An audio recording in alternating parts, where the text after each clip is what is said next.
going to try to make this fit within the time allowed. So, got my clock. All right. I wanted to say, first of all, please check out our sponsors in the corner, especially. All of them have really good stuff, but Heinz brought dessert too. So, and they also have smoothies. And tomorrow morning we're going to have another snack. You should know they have smoothies back there to supplement. So, I point out those guys. There's a lot of good stuff with all the sponsors. So, and we thank them all because we couldn't be here without them. So, huge thanks. I want to talk a little bit about the reason I'm here, really. So I don't know about the rest of you, but I have a feeling you're similar in that this is very personal. And I've been working in this with the Rural Center for 4 years now because it's very personal to me. And the reason is, this question we're talking about at lunchtime, who's going to farm in Kansas? I have a family farm, and we're trying to figure that out. And we've been trying very hard to figure that out, and it's a very hard question. So for me, this is personal.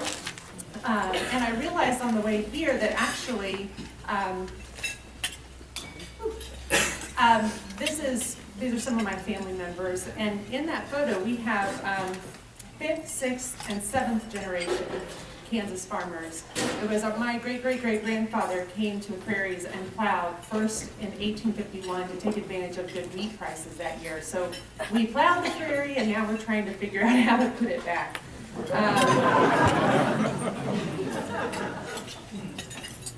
I also have to give an update on Ron from this morning.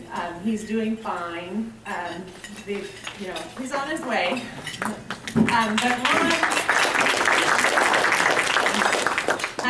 I have to say also, these are my parents. They're not here today because my father's in the hospital. So he turns 77 next week. My mother turns 70 the week after that. They operate our farm. So just like Ron today, we are basing a farming system on a pretty thin thread in our state.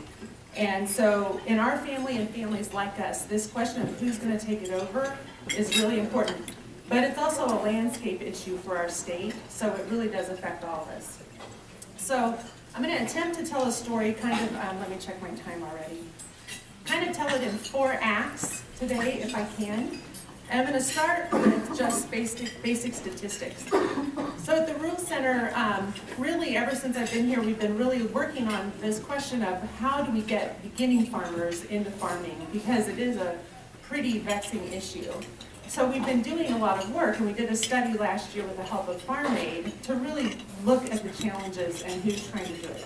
So I do have some statistics to share.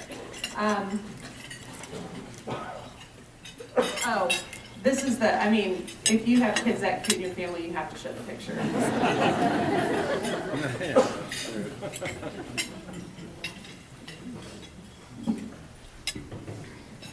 So we know now, we have a new Census of Agriculture out.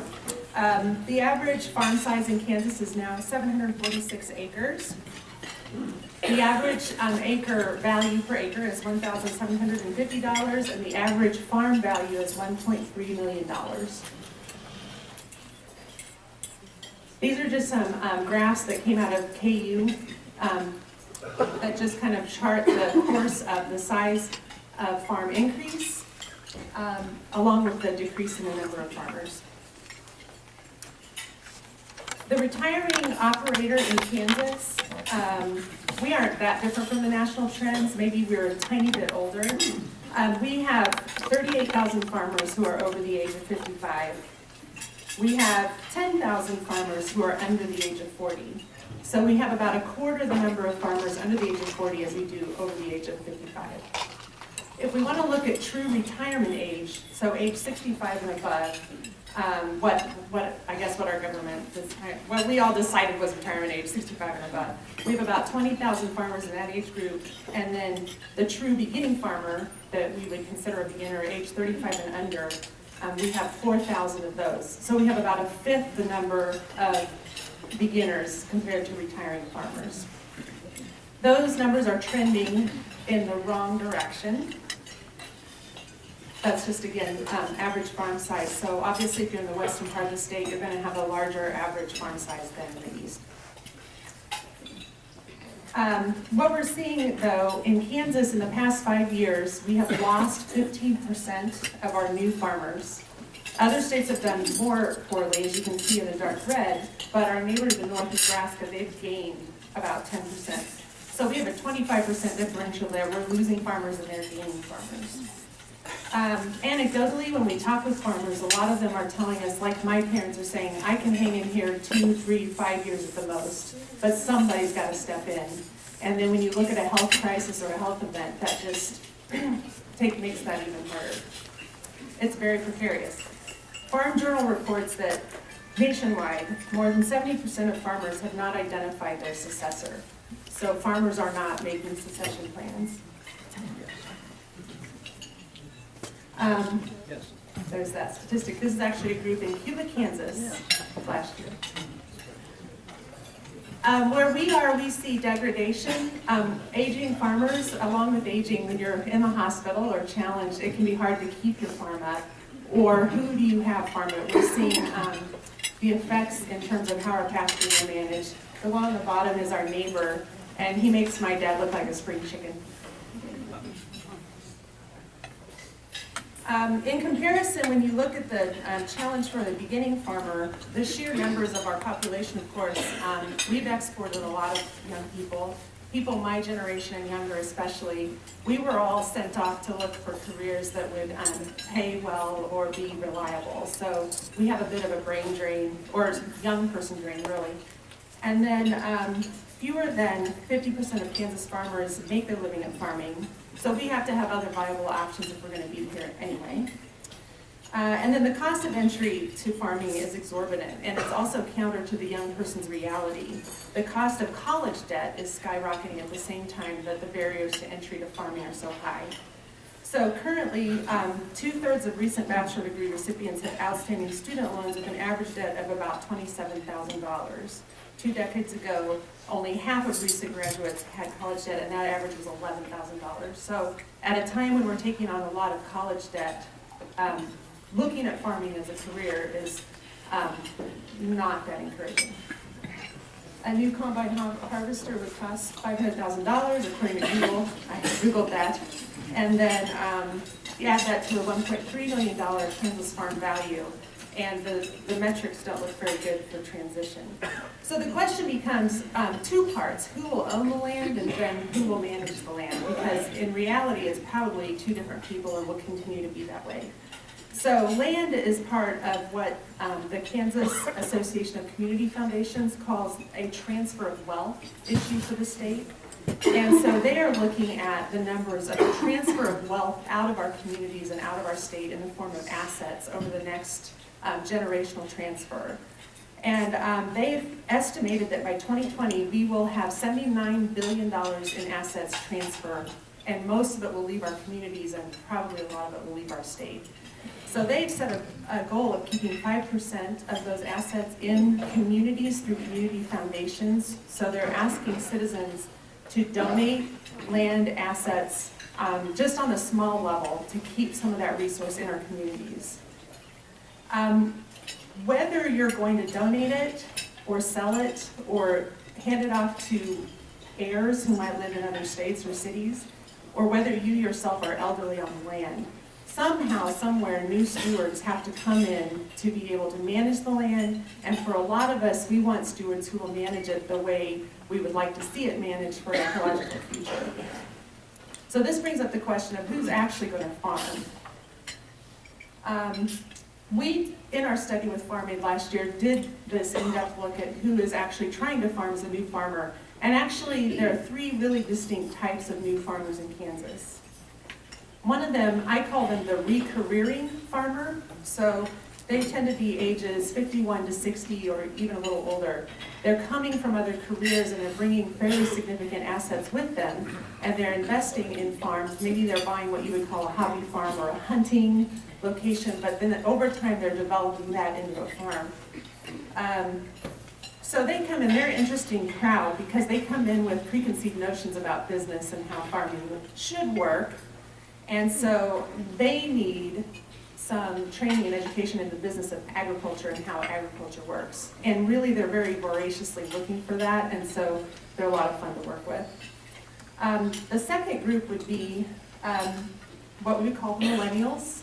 And by the way, that group that's coming in with money from another career, that was the largest amount of the people that we surveyed. So we weren't necessarily getting new young farmers in Kansas, but we're getting new farmers from other careers.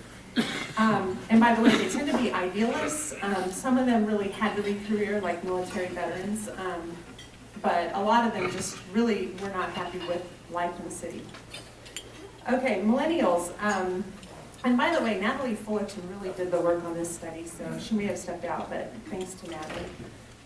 Millennials were the second largest group that we found, and these, a lot of them truly come in with no experience. And they are finding experience where they can find it. They're looking for mentors, and they're just like sponges soaking up information. Some of them did have prior experience, they were just younger. But that is a group, that's who you traditionally think of as the beginning farmer. And then the third group I call the ones who are stuck in the middle with me. And so we are the ones who maybe grew up on a farm or are in the middle, we're Generation X, we're maybe managing farms for other people, or maybe we're immigrants who came from other countries and so we're engaged in some way. But our challenges are the true succession transition challenges, where how do we communicate with our families, how do you navigate these very tricky issues of transfer of assets, either within your own family or to someone who's managing for you. So those are really the three main groups.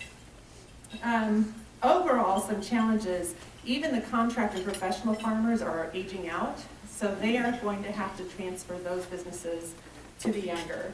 And none of this, by the way, is probably a surprise to very many of you.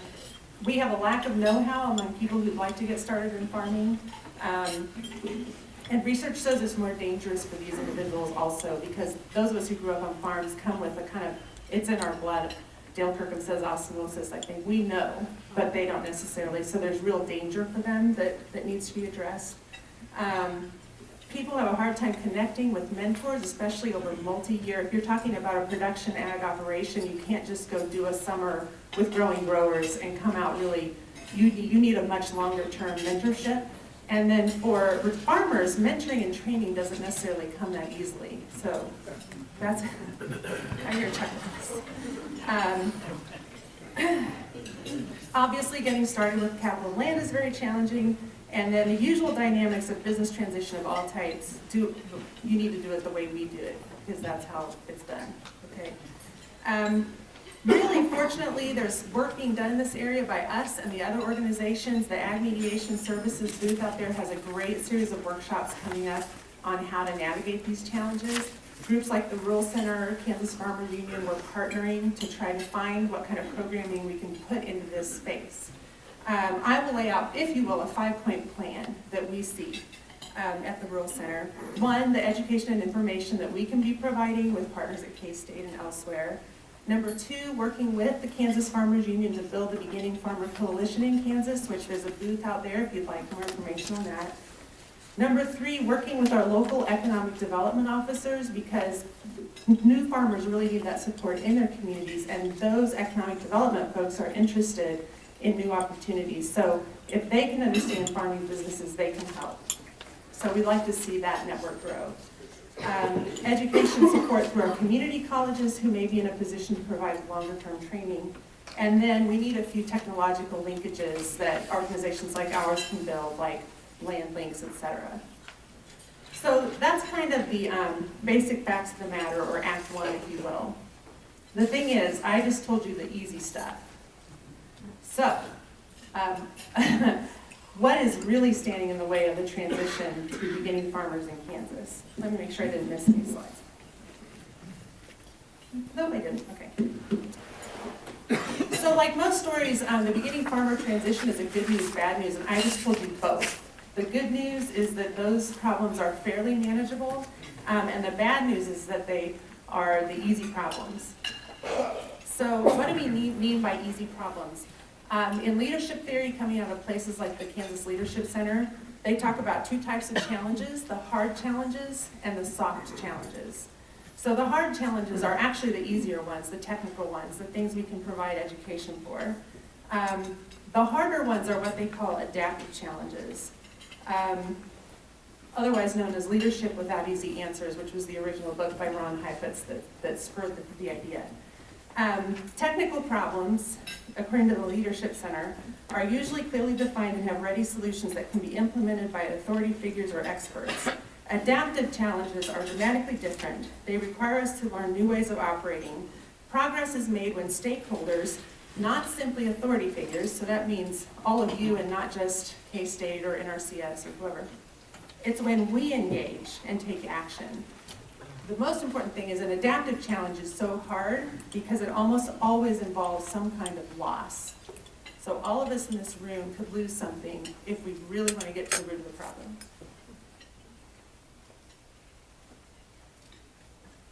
So, what are the kinds of things that we lose in these conversations? And really what we lose is our sense of what's right, what's real, who we are, the way things are, and in essence, the way we see the world and our role in it. So, beneath the beginning farmer problem is actually a problem of two types of social challenges, those in our communities and those that are in our families. To navigate these, we all have to do the hardest thing of all, which is change our mindset, change our approach, change our understanding, change our goals, and change our language. And guess what? Those are by far the hardest things for human beings to undertake. So let's start in families. And the common story I hear and see and experience across Kansas families, organizations, communities, you name it, is we want young people to come back, and we beg and beg and beg, please come back to the farm. And then when we get there, we're told, now you have to do it the way we do it. And that is the killer of the relationship. And then that's it. And there are a lot of farmers sitting on farms right now lonely because of that. We've met quite a few of them. So if that doesn't work, what is the approach that works? That's the family problem. The community problem is similar, but actually we do know the community problem is really also very tangible. We see closing schools. When we did workshops across the state and talked to beginning farmers, the problems I listed earlier, which seem insurmountable, are actually, well, we'll work on that. The real problems are our schools are closing, we don't have employment for our spouses, we lack social infrastructure that's rewarding for young families, we lack food access in our communities. The number of people in our state who can't even get good food affordably is shocking. And the biggest issue of all that we repeatedly found was lack of housing. So if you think about where is a young person going to live, we see nomadic people on the landscape dealing with things like lead poisoning in old houses, and they have small children, and it's very difficult to get a career going in that arena. So these all require community solutions. Interestingly, the core word to the community is communication. So the same is true in families, of course. What we're seeing is that communication is maybe the skill that's been forgotten in our world. And actually, I did a graduate study years ago on this topic on a small town in Kansas dealing with a crisis. And the communication structures were gone and had to be rebuilt. So if we want to do one thing, is work in our community and get communication rebuilt to deal with the problems that are really facing all of us, not just beginning farmers. But at some point in the last half century, we delegated our future to people that we thought knew better. So it would be pundits, power brokers, politicians, outsiders, economists, corporate strategists, experts. We kind of shuttered our own doors and sat down in front of the TV and turned on the radio and then stopped communicating within our communities. And that's how I think of a dying Kansas town. And of course, we're seeing amazing examples of the opposite. The little town I studied got its act together and solved this problem. Greensburg, we'll hear about tomorrow, was an amazing, inspiring story about what occurred when you get under one big tent and you have to eat together in the same space, day after day, and communication can start to occur. We have the Leadership Center in Wichita that's teaching a new kind of leadership that's based on a new kind of communication. And so by turning off the radio and stepping outside and having the back fence conversation, that's actually where change can really begin. And we're seeing it in communities across Kansas. Those are the changes that we need to continue to work on to build an environment suitable for beginning farmers.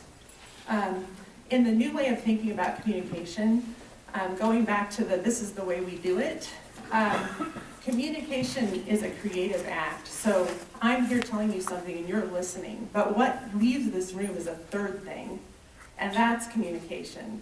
It's a creation that we are all part of, and that is the new idea of what we need to be doing when we leave here. Take something new with you that you didn't know before, but you didn't get it from me. You got it from thinking about what I had to say and applying it to your own situation, and we've created a new reality. So that's adaptive leadership, and that's what you need to take to your communities, and I hope that you will. I wanted to talk a little bit, the third act, to talk, check my time, is about millennials themselves. Because if we look at the future of farming, it's hard to do it without thinking about the big, they call them the echo boom of people coming along. So these would be the kids and the people in this room born 1980 or after. Anyone in this room born 1980 or after, would you please stand? Back corner to Skylar Moon.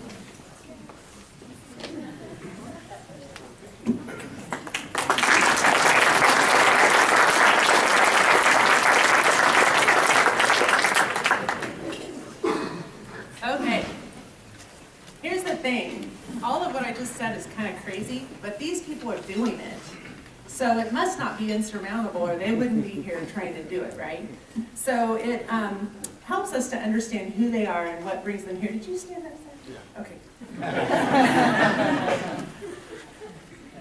So I want to talk a little bit about who are these remarkable people and how do we engage them and keep them and make them part of the conversation and the communication and work with them in our communities to create a new reality together, because those of you born after 1980 bring a reality to the table, so the two have to work together to come up with this new thing that we need as a vision for Kansas, right? So, however, the millennials walk in different shoes than most of us really can even comprehend, and I was one of the first generation Xers, and I felt different from the people before me, but these kids have to feel even more different. So, according to the U.S. Bureau of Labor Statistics, this is my community shot, sorry, I'm not keeping up. Okay. These are actually community meetings that we've been having around the state, so I wanted to show people working like on new ideas together. According to the U.S. Bureau of Labor Statistics, millennials will make up 75% of the workforce in 2025. Picture Kansas with 75% of us being run by these kids. These are our future leaders. It's great. Laugh. I think we have next year's theme. What they think will shape the future of business, and those who want to attract the best talent will have to address their concerns and aspirations. That comes from a project out of Virgin Atlantic. Richard Branson has a leadership and advocacy project. NPR reported from the Pew Institute that in the U.S., people born between 1980 and 2000 now outnumber baby boomers. And we have some 2001s in here, I know, but that's okay, we count them too. Their numbers are still growing because of immigration, so this part of our population will grow. This generation is already shaping American life. There are more millennials in America right now than baby boomers, and there are more than 80 million of you. So who are the young people and how do we engage them in farming? Joel Salatin said in his book, Fields of Farmers, which by the way, is the practical manual if you need one on how to do an internship program on your farm. Anyway, he said, give me a kid fresh out of the city any day, especially if they want to be there more than the kid down the road who maybe grew up in farming and doesn't want to hear new things. So we can go pluck them out of the city, and they do want to come. How we do that is up to us to figure out, but anyway. Successful businesses will grasp the characteristics of this group and not complain of its weaknesses, but profit from its strengths. This group is sharp, capable, craving knowledge and success, just doing so in a different manner than was done in the past. Facilitate the positive growth of your organization and capitalize on what is being referred to as the busiest generation ever. In understanding the echo boom, and the echo boom meaning these are the kids of the baby boom, right? So there's a new bubble in our population. They are technologically savvy, born with computers, CDs, MP3s, etc. They are well-rounded, incorporating more of life into a work-life balance. They are optimistic. They have a positive view of the future, but they are still practical. Civic-minded, active in community affairs, inclusive. Everyone is equal regardless of superficial differences. They have the ability to multitask, which we love. Capable of performing many tasks in a given time frame. They are keen and interested and have a desire to be involved in everything. They're shaped by the Gulf War, the fall of the Berlin Wall, business scandals such as Enron, the rise of multiculturalism and globalization, terrorism, rapidly expanding technology, especially the internet, emphasis on multitasking, I already said that, and a refocus on the family, which is being manifested in closer parent-child relations. So, to look at this group, I wanted to point out just a couple things that I think are day-to-day experiences in the daily lives, just to give you an idea of what our workplace may need to look like in Kansas and on our farms. The biggest disruptor in this world is technology. So in the grand scheme, we've gone through the transition into being an industrial workforce and then a knowledge workforce, and through technology, those of us who have worked in knowledge and information have seen it blow apart. Information wants to be free now thanks to the internet. So people are seeking what comes next after knowledge and after information. So hands-on work is very appealing. We can see those destructive forces, but there are also other positive outcomes of this. And one of them is that a kid today on a farm can connect with someone just like him in South Africa or Turkey or Australia. So he doesn't have to rely on what everyone down the road thinks. They are bonding in groups that span the globe. This brings a tremendous new energy into Kansas right when we need it. So that makes us free, and it also changes the dynamics for our universities, our education system. These former halls of knowledge now are being a little disrupted as well, which also helps bring in cross-pollination of new ideas with young people. However, we also are experiencing a radical aloneness. So with technology also comes, we all work from home now at the Rural Center, as you've heard. Kansas is known as flyover country. We are isolated from others. We know that our grocery stores are passed by. If they don't have any orders, trucks don't even stop. They just keep going. So Kansas is also stuck a little bit in being very alone. But it means that we crave belonging and we crave community, and our young people are driving that as well and choosing to live here in our rural communities. Millennials are motivated not by money, but by meaning. They are willing to experiment and try, and they want to work for a cause rather than money. In a Deloitte Millennials survey, the respondents said that business was having a net positive impact on only one of their top 4 challenges that they face in the world today, and that was creating jobs. But on the other things that millennials really care about, which were the environment, climate change, resource scarcity, and inequality of income and wealth, they felt like business was failing. So that's hardly a ringing endorsement, but here's where we go. Here in Kansas, we are ground zero for very meaningful work on all of those topics.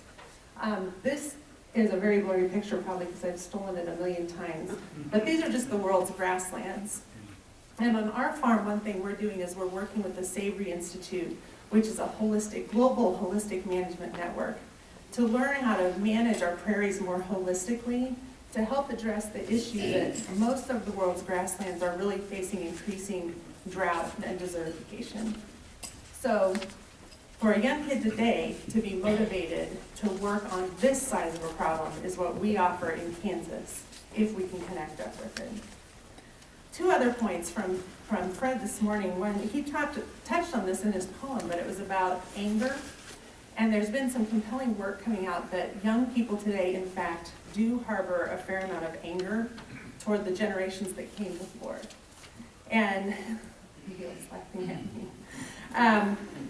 Processing that anger is actually in that category of very hard issues, but I think it's important to recognize it under the surface. And so if you have kids coming in who don't want to be validated, or you aren't validating and they want to hear that you understand where they're coming from, it's important to understand that the issues of climate change affect them deeply and personally because they don't have the future that we came in with. They have to face a very different future. And there is resentment that this world was created for them and now they're stuck with it. So the bottom line, fundamentally, to working with these millennials, I think, is that it's a golden opportunity for Kansas and farming and the work that we're doing in this room today, because what we're working on is real and it's global and it's a cause and it's a mission. So if you can think past your farm, I think that there's great opportunity to engage young people. And then come to the Kansas Rural Center and read the books by people like Joel Salatin. And in terms of the practical day-to-day part of it, that's hard.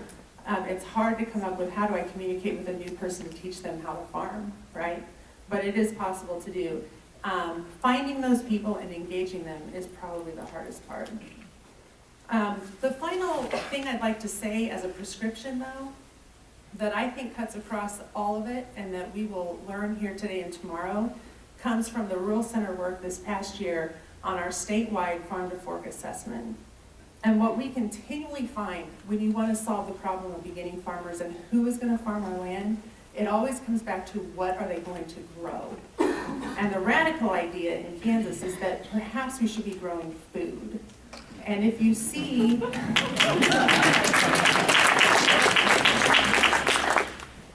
food offers solutions to so many of these issues.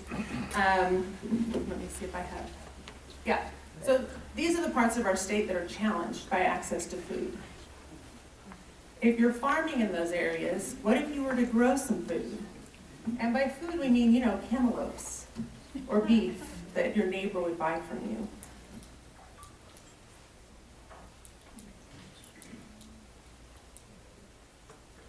We export most of what we are growing, and we know that the economics of that are difficult. There's a lot of high input cost.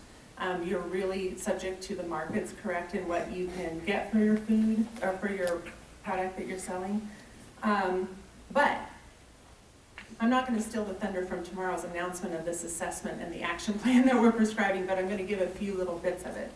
If every resident purchased just $5 of food direct from Kansas farms each week, those farms would earn $750 million in new revenue. That would go a long way to helping. The other thing about growing food is that growing food locally is an entry point for new farmers because of the lower cost of entry. Small lots, in-town lots, seeds, it's not such a high barrier to entry, so they can get their feet wet in farming and learn how to farm without really betting the entire farm on how to do it. And they can partner in their communities. Community food, when you buy local food and eat a meal like we did here, the health benefits are great. And we know from our work that it would help address the problem that Kansans diets and our agricultural landscape are deficient in fruits and vegetables. So we could help solve that problem. Socially, we know that local food brings in new grocery stores or markets of really interesting types. We have seen the quintupling in the number of farmers markets in our communities in the last 30 years. The High Plains Food Co-op, which is way out northwest, they cannot meet their demand for local food with their customers. Kansas schools are purchasing food. 35% of them have now started purchasing from local farmers. And finally, whoopsie. Yeah, that's a chart that just shows the example of the differential of how much you can make on vegetables versus, and it's in the report that's coming out tomorrow, so. That's per acre. Is that Cole, the author? Yeah, per acre. Yeah, per acre. Difference. In Kansas specifically. In Kansas specifically. Food is fun. Kale specifically, I don't know. You'll have to ask around the young kids. We also know that food grown for your table has a lower footprint in terms of the irrigation and the water needed. So it could help some of our ecological issues. So what to do? Tomorrow we're going to release this report with a prescription on how to bring your communities together, do community meetings, communication together, get your farmers at the table. If you are a farmer, be a leader at the table. If you're in a community, work to get the farmers to the table and the young people and the health people and form a local food task force and just start working on it. And that's going to really turn the communities around to the degree where we can really sustain our young farmers. To close, I'm going to go with a quote from a professor at Texas A&M who was a former Society for Range Management editor. He said, "There's no more important topic to rural America than this one. Major issues such as maintaining open spaces, wildlife habitat, enhancing functional watersheds, food and fiber production from rangeland resources, and preserving our ranching and hunting heritage are at stake. We must make sure this generational transition happens on a landscape scale, or we lose something precious and dear to all of us." That's all I have.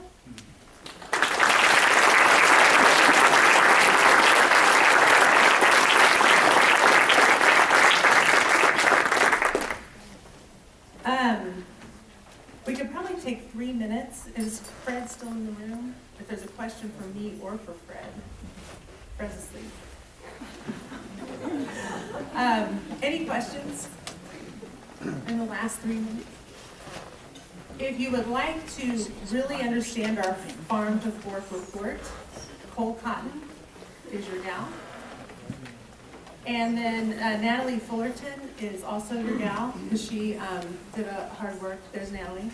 And really, this is a huge 2-year project going forward where we will be taking solid recommendations. You know, some critique on the water plan was that it wasn't really concrete enough, I think, to act on.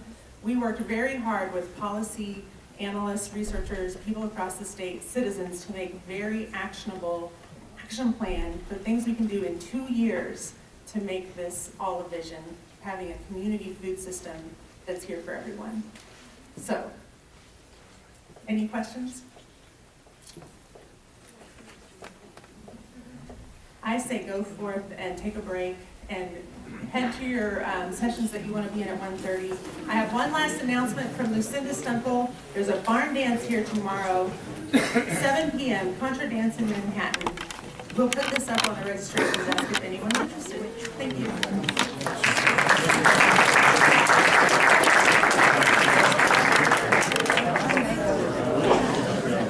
How are you doing, Vaughn?